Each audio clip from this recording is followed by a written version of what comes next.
Welcome everybody. It's now 7 o'clock. I'm going to open the budget meeting for the Plymouth Elementary School. I just would like to say thank you for coming out. And there's a couple things that I just want to speak about before we start the meeting. One is that this is the third draft of the budget that we're presenting to you. We did reduce it quite a bit, so this is the third and final, we're hoping, budget that you'll see. And then as far as the warrant article number 3 for the support staff, Frank Valenti and myself negotiated that contract with the support staff. The support staff is anything from a secretary to a paraeducator to a janitor here at the school, and they were drastically underpaid. So we negotiated back and forth several times, and we felt that this was a good compromise to get them to A, retain the staff that we currently have, and B, to pay them a livable wage. So because I was on that negotiating team, I just wanted to speak about that before we got to the warrant article. So I'm going to turn it over to Kyla. Great. Good evening, everyone. My name is Kyla Welch, Superintendent of Schools. I'd first like to review with you some of the handouts that were at the table, just for the public to hear on TV as well. You have of the white copies of the warrant article, the draft warrant articles. Then you also have the budget, which we'll be reviewing first.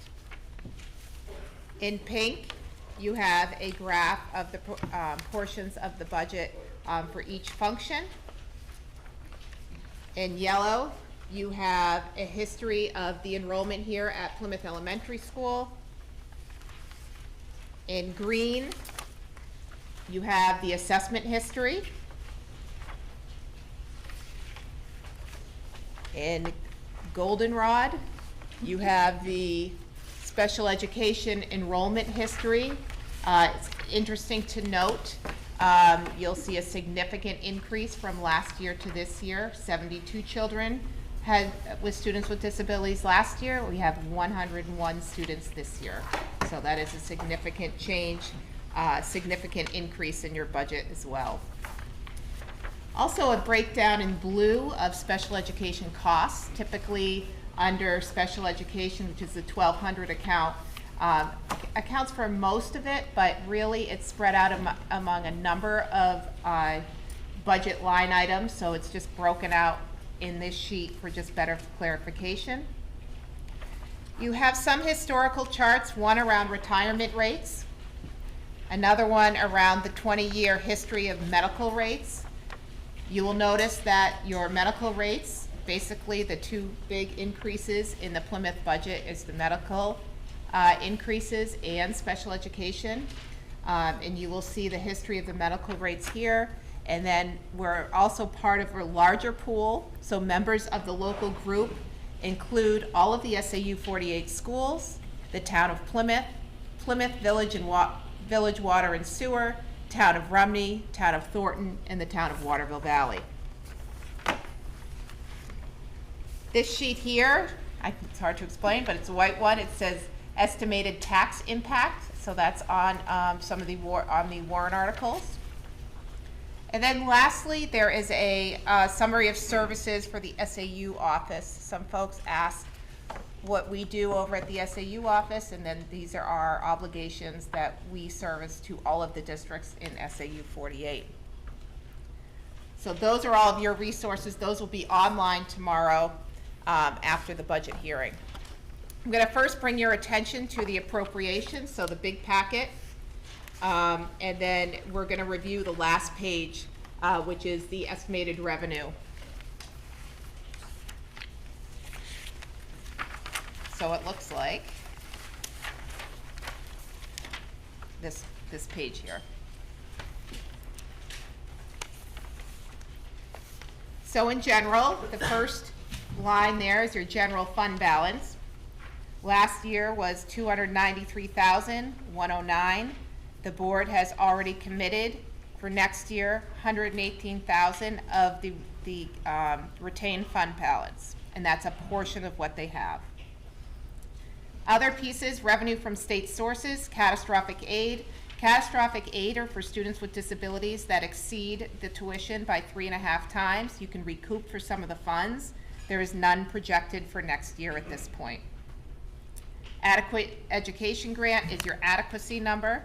You can see Plymouth's portion is down a little bit for next year.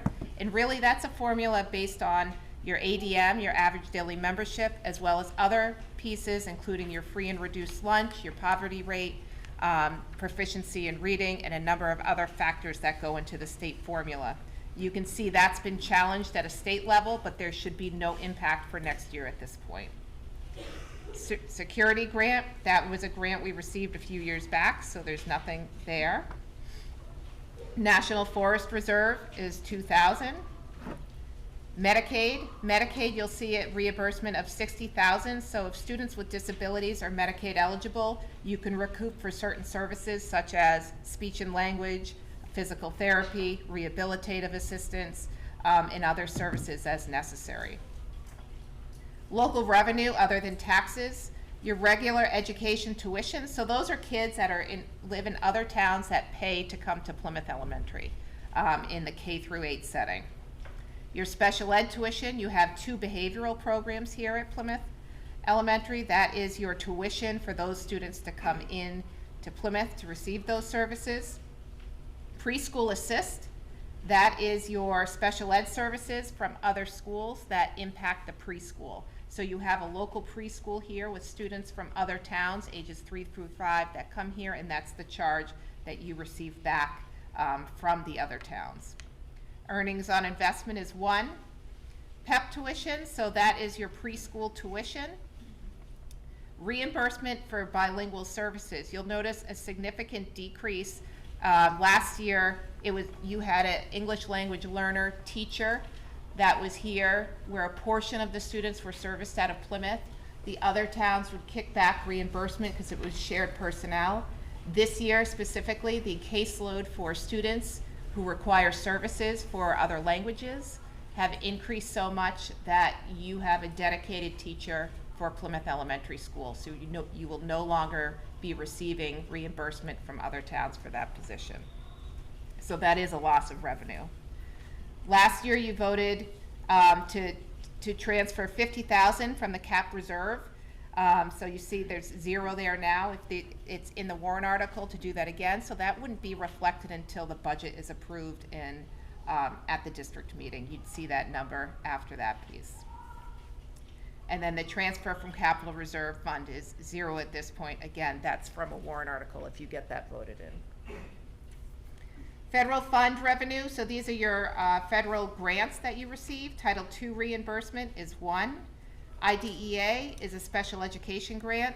It looks like Plymouth will be going from $140,000 for their allocation to $120,000. Again, that's a federal special education grant. Title I reimbursement around reading intervention is at $80,000. We're expecting the same allocation for next year.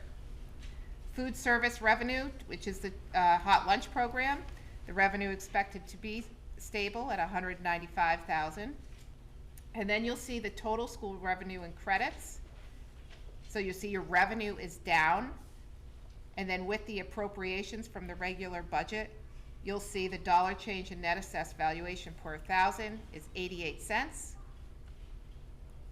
And then the other information is there for you to review.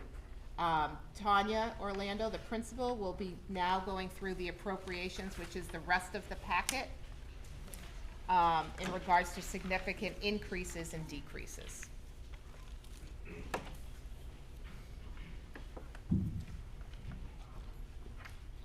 Just going to turn off my radios. Good evening, everyone. Let me know if you can't hear me. I think you can. So I want to take you through only the significant changes, but definitely feel free to ask questions about anything in the operating budget. I'm going to work through the whole budget, and then mostly I'm hoping to take questions at the end, but so I want to let you know that this is draft 3. The school board directed Mrs. Welch and myself to reduce the budget to be at a 3% increase for appropriations, and this budget represents a 2.4% increase. So we were able to get below the 3%. We went through a long process of looking at different things, and we're able to make those cuts. But I'm now going to take you through the significant changes. Function area 1100, which is the regular education. I want to point out in the salary line what those 33.8 FTEs represent. Okay, FTE is full-time employee, or right? Full-time equivalent teacher. So we have 25 homeroom teachers, 6.8 unified arts teachers, and 2 reading specialists represented in that line item. I wanted to give you an overview of the class size because I've been a member of this community for a long time, and I think it's good information for the community to know that our homerooms range from 13 to 18. We are at 13 in kindergarten and first grade, and above that, all classes are 16 or 17, depending on how many kids are in the grade, and up to 18. So it's really just that kindergarten and first grade class where we have 3 homerooms in each grade proposed for next year, and they'll be at the smaller end at 13, and we go up to 18. I'm going to go down to 1100 610, which is the supplies line. We were able to reduce that line item by $10,000. Basically, looking at what's already in the building, not what do we buy every year, but what do we actually need for next year. So that's a pared down number. In the printed media line item, which is 1100 641, we are down $30,000. This past year we bought a new reading curriculum. We have made that purchase, so we don't need to budget for that again next year. Then at 1100 734, which is new computers through the budget process, that was one area that we really targeted to reduce. So we are down $19,000 at that line item. I'm going to move us on to page number 2, looking at the special education function area, which is 1210. We have 6 full-time special ed staff, and that increase of $33,973 is due to track changes. People have gotten quality education and moved tracks, and it also represents the CBA that was adopted. So that is why that increase is there. There are no new positions in that line at all. Then the 1210-300 line, which is purchase professional and technical services. So that's folks who come into this building who are not Plymouth Elementary School employees. They're contracted service providers with specialty knowledge and skill or certification. And that line is up $27,440. That need has increased as we have had an increase in number, but also an increase in the complexity of the kids who are walking into the building, which I've been at this a long time. That's a very significant piece for us at Plymouth Elementary School. Then the next line I'd like to draw your attention to is 1210-569, which is the tuition line. And that line is up $11,900, and that again is due to the current population of students that we have here. I'm going to take you down to 1212, which is special education aides. We reduced the number of aides through the budget discussion this winter to 19, so we are down in the 110 line item by $63,825, and that's just a reduction in staff right there. I'm gonna skip over to the next page.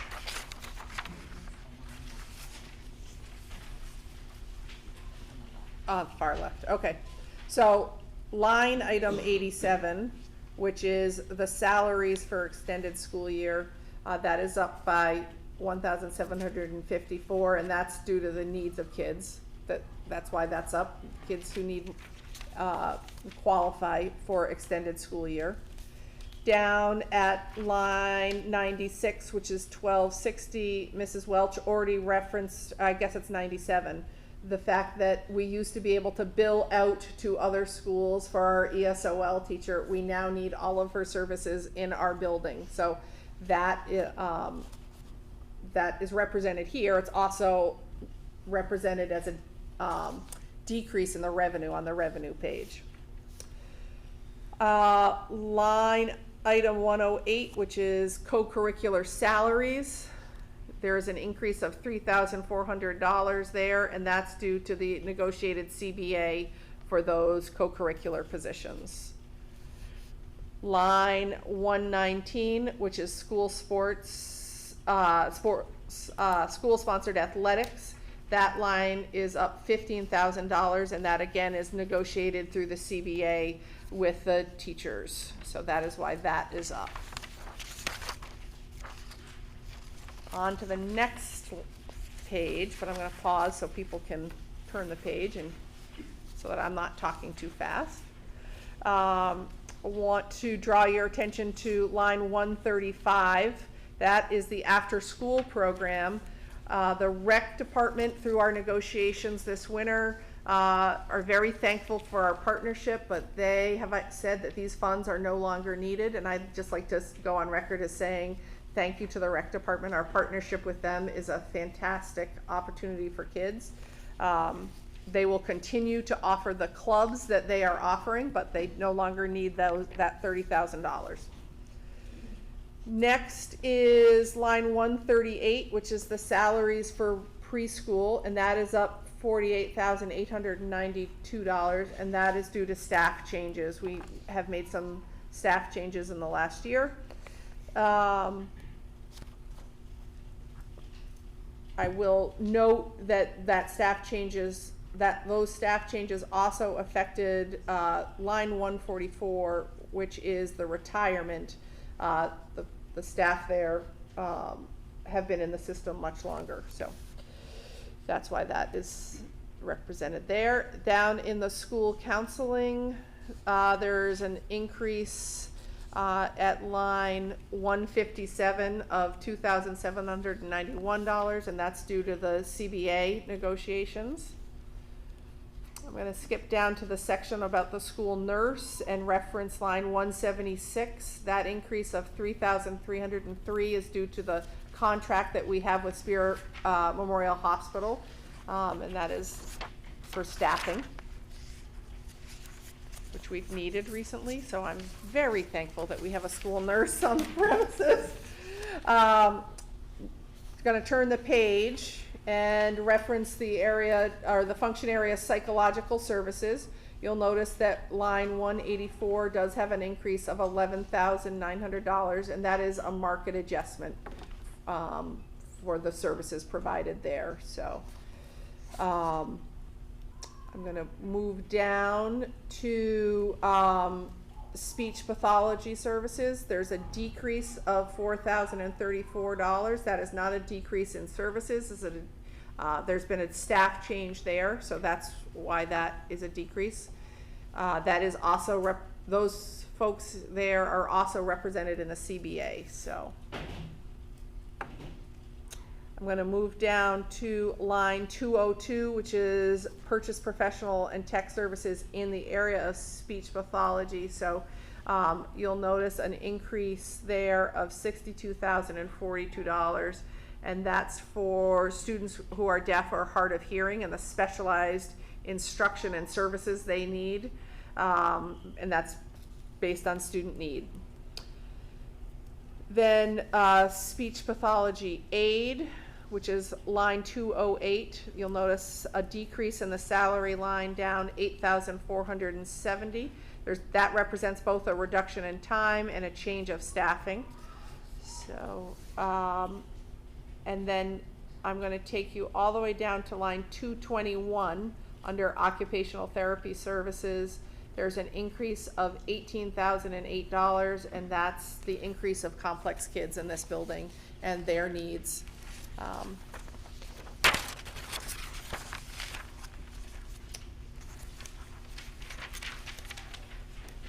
Now I'm going to just reference line 241, which is the school library services. There's an increase in the salary there of $2,555, and that is again represented, or from the CBA. So that is a position that's represented in the collective bargaining agreement. I'm going to turn the page again. Just wait for folks for one moment. Want to reference line 307, which is the Office of the Superintendent Services, and there's an increase there of $20,277. And if you're again wondering what those services are, it's the last stapled packet back there. It outlines everything that the SAU does for us. Just under that is the technology coordinator, and you'll notice line 310, there is a market adjustment and an increase of $12,259 for that area. Then we turn the page again, and we get to the principal's office. Line 321, which is salaries, there's an increase of $10,340. Moving down to the secretarial services, which is line 341, there's an increase of $2,223, and those positions are in the support staff collective bargaining agreement. I want to draw your attention generally to the operating building services, which is at the bottom of that page. There are some increases there, repairs and maintenance and water and sewage. It's just, everything costs more money to run this building, and so that's what those are generally. If we turn the page again, there's more operating building services at the top of the next page, and line 374, which is fuel oil. Want to point out there is a decrease of $37,250, and I want to let folks know that that's because we made a big change to our heating system here. We changed to propane, and that is going to make us make some significant savings to the cost to heat the building and the water. So that's good. Finally, I want to bring you down to student transportation and line 399. Special education transportation is expected to be up by $112,040. So that includes special education students or children who are in custody of DCYF, in foster situations, or students who are homeless. So that it's labeled special education, but it includes a wider group of kids than just special education. But it's by no means regular education or athletics. Finally, I want to point out that we were able to get it down to a 2.4% increase for appropriations only. And that is represented by two significant things, as we've said. The increase in special education students, but the complexity of their needs, more importantly, and the health insurance cost. So the health insurance is on line 427. The increase in health insurance, which is the guaranteed maximum rate, right? Because they don't give us the exact rate. They say the max that it will be would be an increase of $116,886.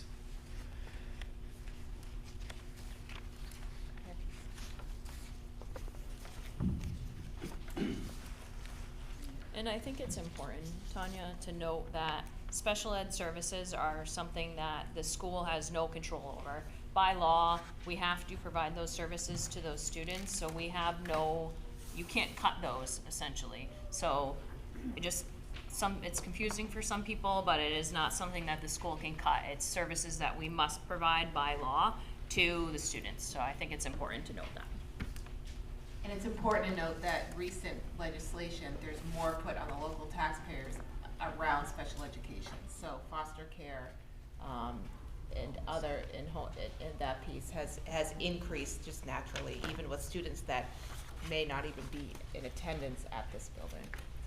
I'm just gonna review the warrant articles with you real quick, so you could take out the draft warrant. And this is what you would be voting on at your district meeting. So Article 1, so it says Plymouth School Board right here, this is what it looks like. Article 1 asks the voters to accept the historical record, the reports contained within the school portion of the town budget. Article 2 is a warrant article that's been on the Plymouth warrant for a long time, and basically asks the voters to allow to raise $1,000 for emergency expenditures or expenditures that were not anticipated. In FY23, $1,000 was raised, no funds were expended, the funds were returned as part of the unreserved fund balance. Article 3 is the collective bargaining agreement around support staff, so it's a 3-year contract. The first year, so the article asks the voters to accept the terms and conditions of a contract between the district and the support staff for 3 years. 8% plus steps for the first year, so a market adjustment, and then incremental raises from there, 4% plus steps for years 2 and 3. Article 4, this article asks the voters to raise and appropriate the sum of $104,000 for building maintenance projects and to authorize the withdrawal of $104,000 from the Building Maintenance Capital Reserve Fund. No amount is to come from general taxation on this warrant article. So in the original budget, we had the maintenance projects within the appropriations. Within the next few the drafts, we took that out. There is a cap reserve that the board that has been voted in a number of times over the years, so we're going to use that to pay for those projects, so it won't add anything. Article 5, this article authorizes the board to take $50,000 of unreserved fund balance to be added to the Building Maintenance Capital Reserve Fund previously established. This amount will only be moved if there is an unreserved fund balance and not be raised through additional taxation. This has been a pretty common warrant article for at least the past several years to build up that capital reserve fund for projects. And then lastly, the operating budget is Article 6, and the article asks the voters to fund the operating budget as presented with the number in that matches with budget 3. That is it for the presentation. So I think, Amy, if you want to open it up for questions? Sure, we can open it up for questions. If they want to come to the If you would like to come to the microphone, state your name, and ask your question, please.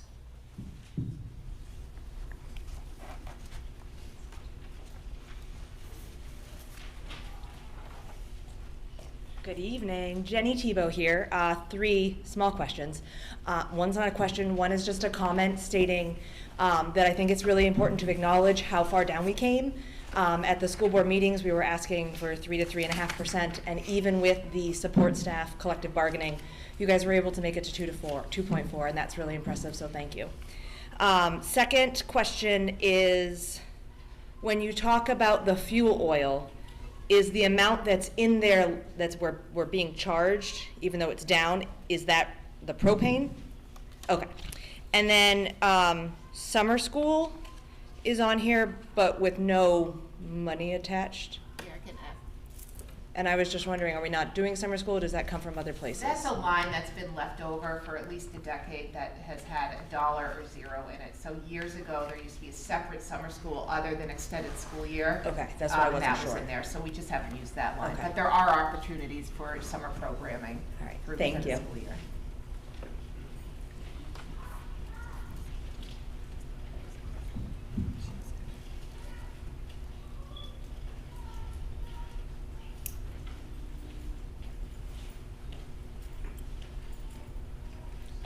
Ted Wisniewski.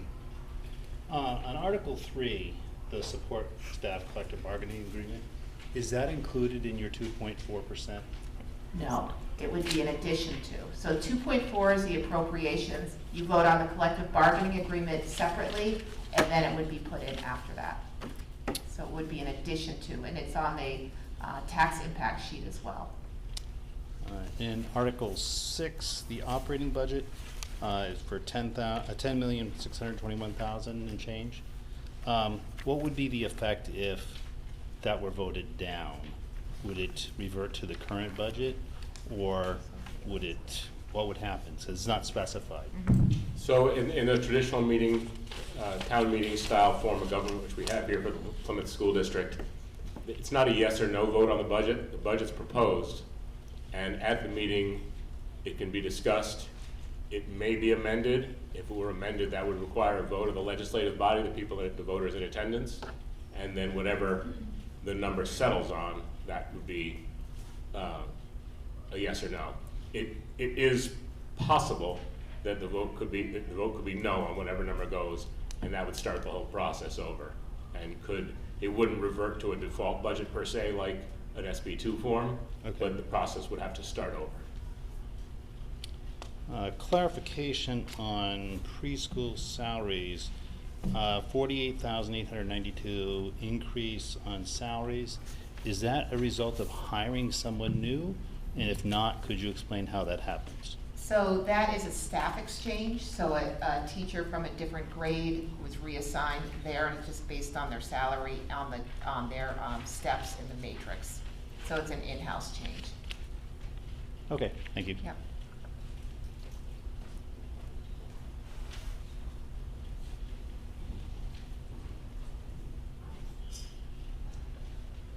Seeing no other questions, I'll ask the board.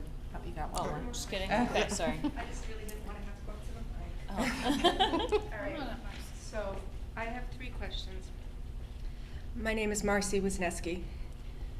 What does co-curricular stand for? Co-curricular is, so you have athletics, and then co-curricular would be such things as any clubs, yearbook, theater, NaNoWriMo. So like student orgs? Yeah. Yes, Okay. yes. Math teams. At PSU, we call them student orgs. Yeah. Respectfully, could you explain how long we've had a public preschool, why we have a public preschool, and do other members of other towns attend this? So the preschool has been here longer than I have. Do you know when that started? I never knew about it till tonight.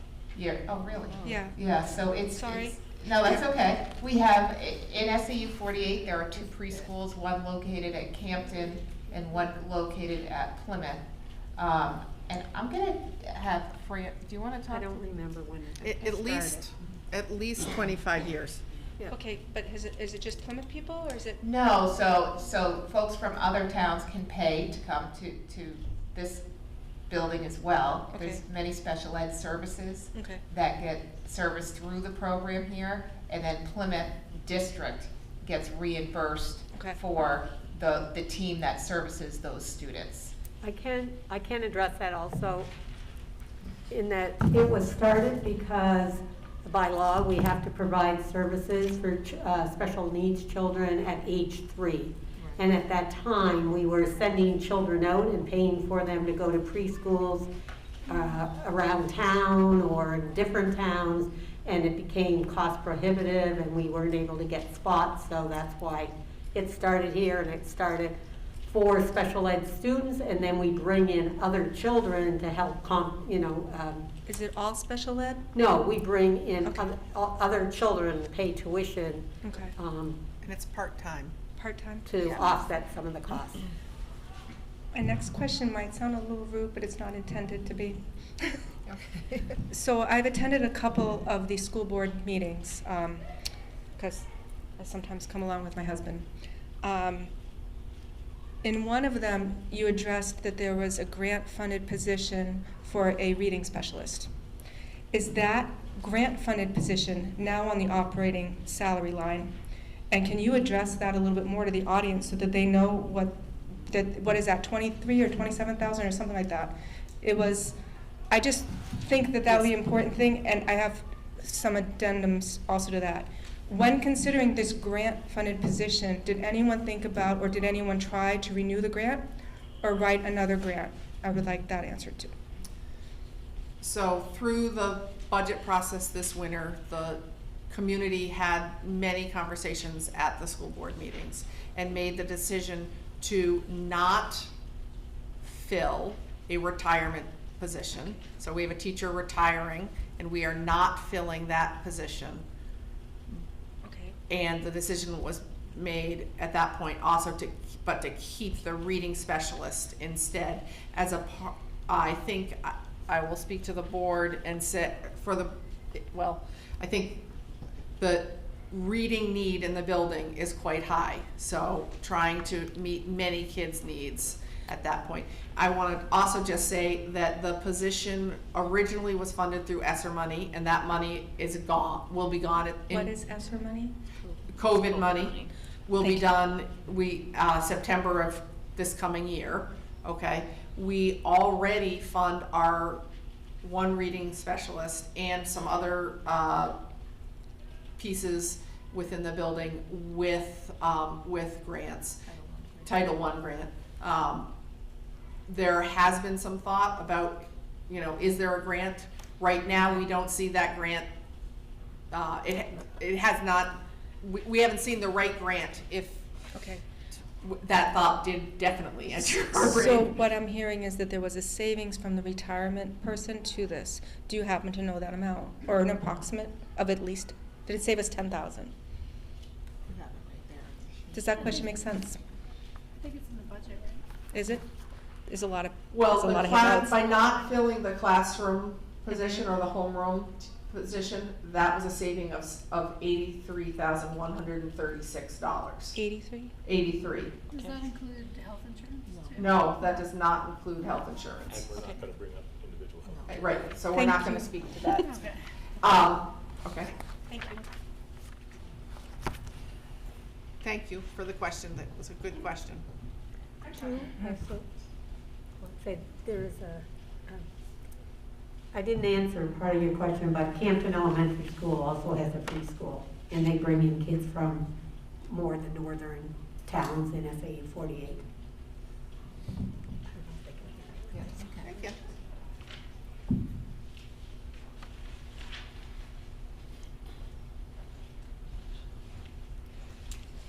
I'm Alexandra. I'm wondering, I left my sheet back there, but on retirement rates, looking at retirement rates, and I'm just wondering what it seems to me as an educator myself, how the salaries continue to increase as retirement rates have gotten pretty high. I realize they've maybe dropped a bit since COVID, but they've gotten pretty high in the past 5 or so years.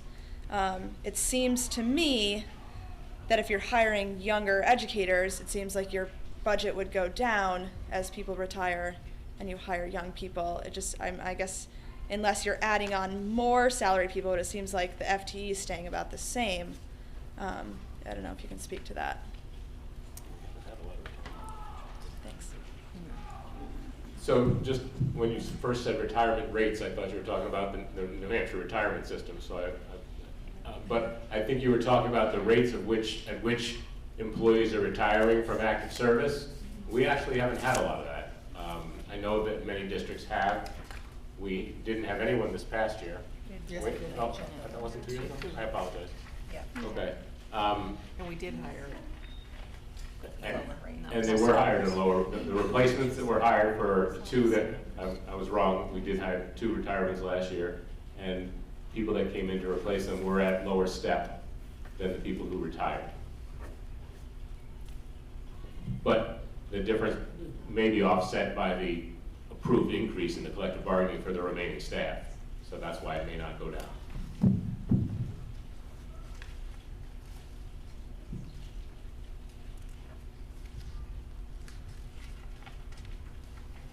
Does anyone have any, doesn't look like anyone has any further questions. So I'll just say thank you for coming to the meeting, and we'll need the board to make a motion to conclude close the hearing. and Close then the vote, hearing And then and- vote to move the warrant and the budget onto the district meeting. Okay. So, You're gonna close the hearing. I'm gonna close the hearing at 7:40. And then need a motion from the board to move the warrant articles in the budget to the district meeting, which is Sure. taking place in March. So moved. March 4th. March 4th is the March date, 4th, 7 o'clock. at 7 o'clock. So moved. So Want a moved. second? I'll second it. Okay, all in favor of moving? Aye. Aye. Aye. Perfect, thank you. Thank you for coming. We'll see you on March 4th. If I can have the board sign